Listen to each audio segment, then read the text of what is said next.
everybody. I decided to do another video on one of the most basic questions that I get asked all the time about water is, should I drink pure water? Should I drink alkaline water? Should I remineralize the water? What should I drink? The second question is, when I tell people pure water, then their next thing is pure water they thought was acidic. If you test it with a pH meter, then yeah, true, it shows between 5 and 6. But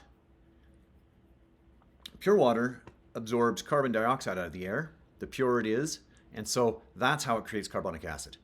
But there's not much that makes it such. We can explain that. So as soon as you drink the water, our stomach has hydrogen chloride in it, which is hydrochloric acid. So if you put minerals in the water, well, let's just not put the minerals in there first. Let's drink the pure water with the CO2 that's absorbed. So now you have carbonic acid water that tests the pH between 5 and 6. You drink that, it goes down into the stomach and hits the hydrogen chloride, or the hydrochloric acid, which is a pH of between 1.2 and 2. Well, this hydrogen chloride completely overtook the carbonic acid 100%. So, as it's supposed to do.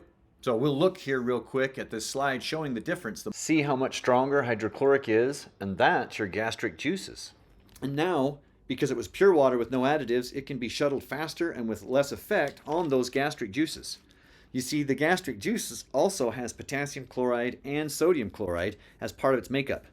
These are some of the purified electrolytes that make it to the nucleus of the cell. The kidneys also maintain our electrolyte levels. So now let's look at hydrated cells versus dehydrated. Notice there's only pure water molecules in the cell, even the dehydrated cell. This is because the membrane still only allows pure water in, at least until it's destroyed. That's the cell wall function.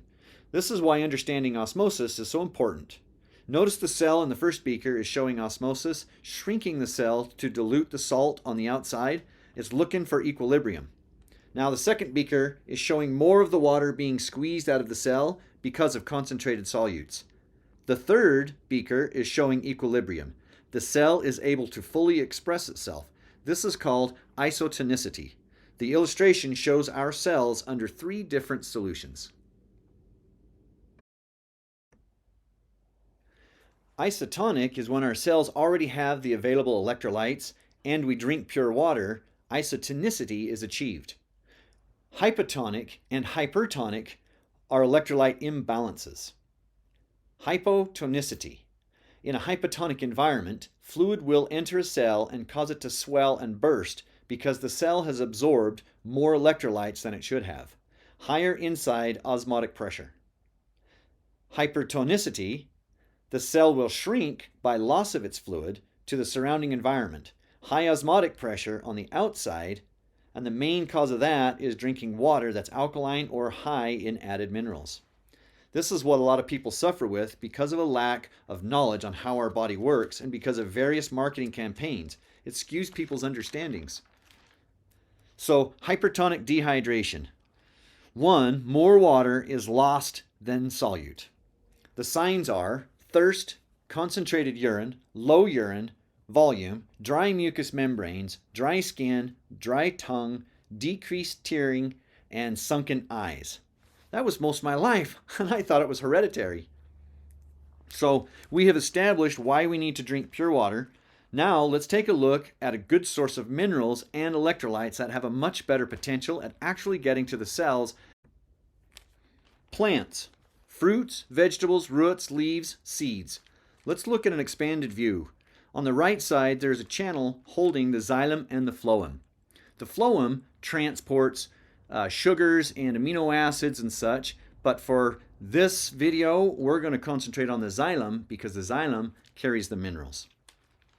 So the xylem is for the transport of water and soluble nutrients from the roots to the different parts of the plants that use water like leaves and stems. This allows minerals absorbed from the soil to be transported through the xylem to the leaves. So it's important to also understand that if the minerals are not in the soil to begin with, you're not going to get them in your xylem. Here is the processing plant for the mineral nutrients coming in from the soil and the schematic of activity. Guys, take a look at this hydrogen bond. This hydrogen bonding is what creates cohesion, which is the cause of the water that moves upward along its path. Who knew that hydrogen was the cause that allowed the water to flow upward? The xylem cells and components. This is the powerhouse that creates water-soluble nutrient minerals from its rhizosphere. These are far better for us and have a more complete profile than anything man can produce. And the bigger variety of plants you eat, then the bigger variety of vitamins and minerals you get. So I hope it makes more sense now as to why pure water is best and plant nutrient minerals are more complete than what is typically used in water.